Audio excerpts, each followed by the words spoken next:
అంబేద్కర్ పై అమిత్ షా వ్యాఖ్యలకు నిరసనలకు దేశవ్యాప్త ఆందోళనకు కాంగ్రెస్ పిలుపునిచ్చింది. రేపటి నుంచి 3 రోజుల పాటు నిరసనలు చేపట్టనుంది. ఇక దేశ ప్రజలకు అమిత్ షా క్షమాపణ చెప్పి కేంద్ర మంత్రి పదవికి రాజీనామా చేయాలని డిమాండ్ చేశారు. ఇక ఇండియా కూటమి నేతలు ఈశాన్య రాష్ట్రాల అభివృద్ధిని కేంద్రం పట్టించుకోవడం లేదన్నారు.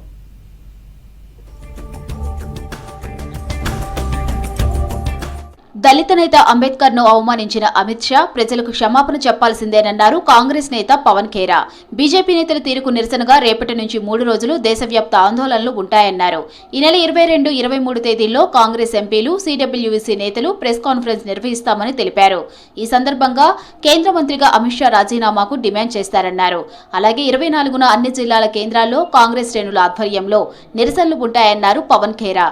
Both Lok Sabha and Rajya Sabha along with CWC members will be addressing press conferences, 150 press conferences across the country on the 22nd and the 23rd of December, highlighting the deliberate attack on Baba Saheb Bhimrao Ambedkar ji and the Constitution of India. ఈశాన్య రాష్ట్రాల్లో అశాంతి అల్లర్లకు మోదీ సర్కార్ విధానాలే కారణమన్నారు కాంగ్రెస్ నేత జైరాం రమేష్. మణిపూర్ ప్రజల సమస్యలను ప్రధాని పట్టించుకోవడం లేదన్నారు. దేశ ప్రజల సమస్యలను పట్టించుకోకుండా విదేశాల్లో విందులకు వెళ్తున్నారని విమర్శించారు. ఈ మేరకు ట్వీట్ చేశారు జైరాం రమేష్. దళితుల సంక్షేమానికి ఢిల్లీ సర్కార్ అధిక ప్రాధాన్యత ఇస్తుందన్నారు ఆప్ చీఫ్ మాజీ సీఎం అరవింద్ కేజ్రీవాల్. ప్రతి ఒక్కరికి ఉన్నత విద్య అందించడమే ప్రభుత్వ లక్ష్యమన్నారు. దీనికోసం doctor BR Ambedkar scholarship scheme తెస్తున్నట్టు తెలిపారు. దీంతో ప్రపంచంలోని టాప్ యూనివర్సిటీలో దళితులు చదువుకునే అవకాశం కల్పిస్తున్నట్టు చెప్పారు. పార్లమెంటులో అంబేద్కర్ ను అవమానించిన అమిత్ షా ప్రజలకు క్షమాపణ చెప్పాలన్నారు కేజ్రీవాల్.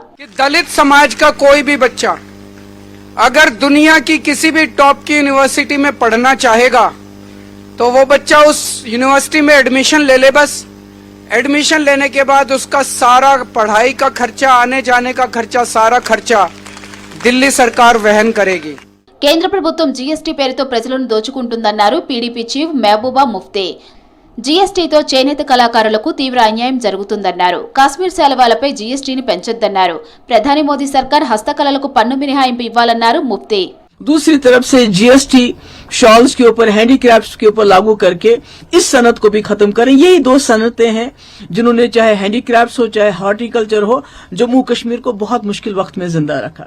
డాక్టర్ బిఆర్ అంబేద్కర్ పై కేంద్ర మంత్రి అమిత్ షా వ్యాఖ్యలను తీవ్రంగా ఖండిస్తున్నారు ఇండియా కూటమి నేతలు. దేశ ప్రజలకు అమిత్ షా క్షమాపణ చెప్పి మంత్రి పదవికి రాజీనామా చేయాలన్నారు.